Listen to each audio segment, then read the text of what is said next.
If you're a millennial like me, then you can probably relate to having photos literally everywhere. You've got photos from old digital cameras on little SD cards. You have all these cell phones that you've gotten over the years.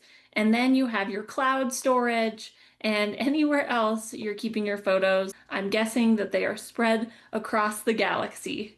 And today we are going to organize and declutter them. Hello, my name is Jessica. I am a digital minimalist, a life coach, and most recently I combined the two to be a digital freedom coach. Today's video is a part of a three-part decluttering and organizing digital things series. Last week we talked about passwords and account management. So today we're talking about photos. To give you a little context, internal transitions are when we tend to change our physical environment, change our hair, change our outfits, and reallocate the environment and the exterior of ourselves to match the new person that is coming up on the inside. That's why a lot of people get a haircut after a breakup because they're trying to distance themselves from the person they were with and start the grieving and moving forward process.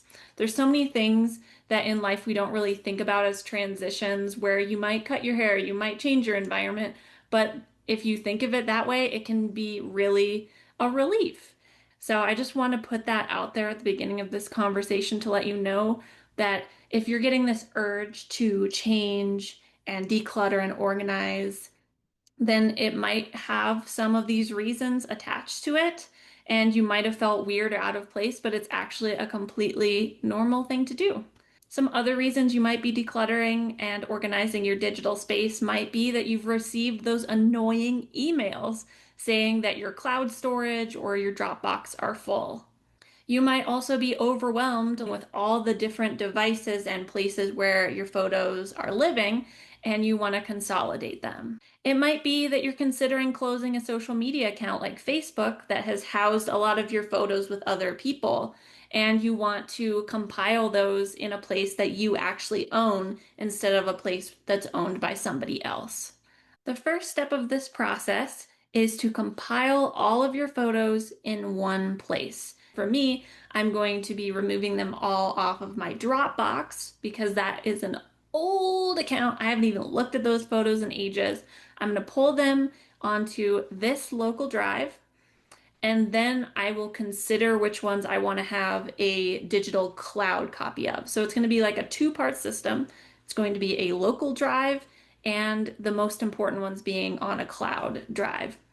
This particular local drive, I did not pick for any specific reason. I got it as a gift. It's a 4 terabyte one, so it's going to hold a lot of things, which is great.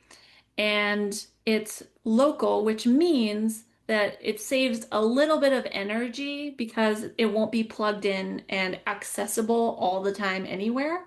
So there's pros and cons to that. So keep that in mind. It takes a little less energy, given that cloud photos don't take a ton of energy, but they do take energy to be available 24/7 at any time.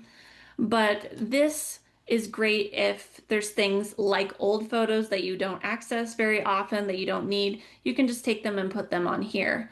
And for the ones that you want to have access to everywhere and lots of copies, like maybe your wedding photos or your baby photos of your kids, then those you can put a copy on the cloud. As you're doing this process of moving things to their final destination, you might be drawn to start decluttering them then and there, but I want to encourage you not to do that yet because I have fallen down the rabbit hole many times of saying, oh, I'll just start decluttering now and then I'll move them over because then there'll be less things to move over. However, what usually ends up happening is as I start decluttering, I get overwhelmed and then I just stop the process, and then I still have photos near and far and everywhere, and it's just still a mess. Even though I've deleted some photos I didn't want, they're still everywhere. So it didn't actually make my system easier. So I want to encourage you. I know it's easy to want to go down memory lane and enjoy the photos, but do that after you do the simple process of moving them onto a local drive or an online drive. It doesn't matter which one you do first. Just move them all to a consolidated central location, and then you can delete those accounts like we talked about in the last video because you won't have those photos there, you won't need it anymore. And then next week, we'll be talking about files and documents. So that will complete anything that you might have left over in, say, a Dropbox or a Google Drive. Now for the organization. The most easy one would be to either organize things by year, by device, or by location. You could say, this is my Google Drive photos, this is my Dropbox photos, this is my phone from 2000 to 2005 or whatever. And then you will know kind of where to look if you're looking for something specific. But if you want to get a little bit more fancy with it, like me, I'm an animal lover. My family grew up on a hobby farm. So I have tons of cats and dogs and horses pictures.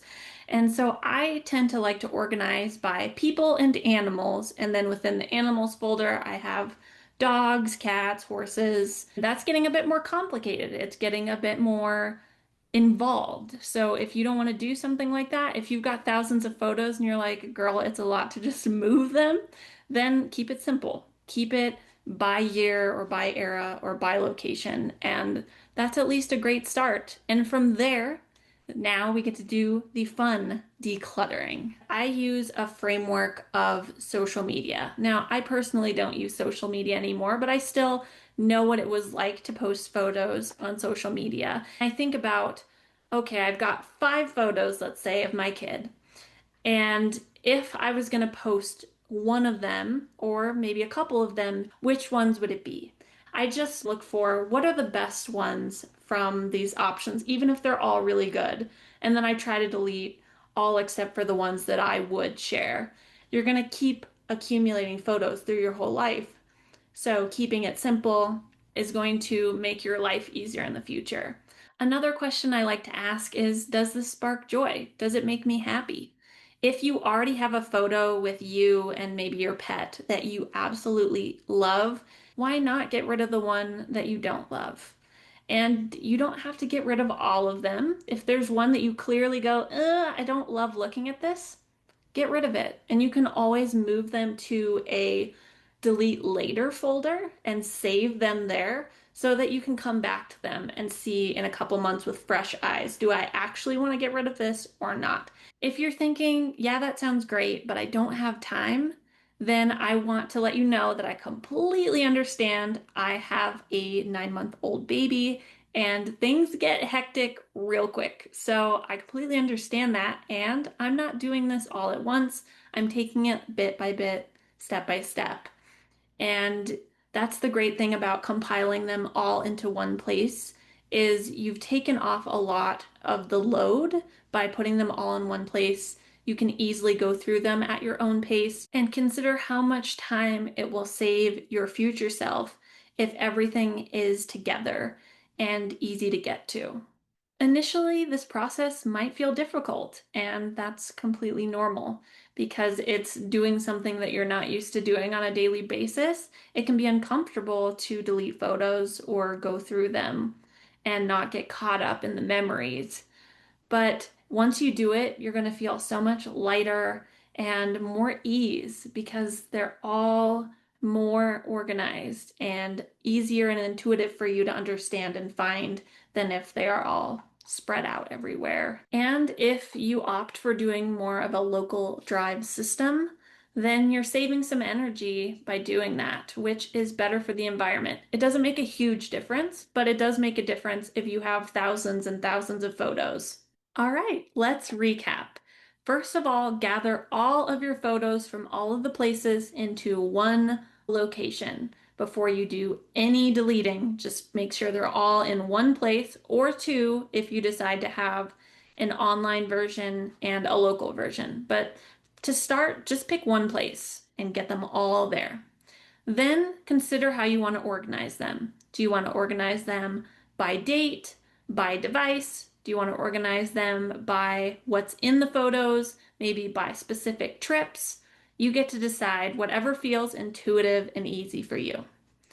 Once you have your organization system figured out and everything in one place, you can start deleting and decluttering all of your photos. Ask yourself which of these very similar photos would I actually want to share with family and friends, and then delete or remove the ones you didn't choose to a delete later or consider later folder.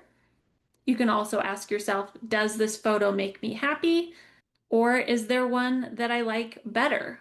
And then remember, just take it step by step, day by day. You don't have to do it all at once, just do a little at a time, and it can make a big difference in how much time and energy you're spending trying to find things.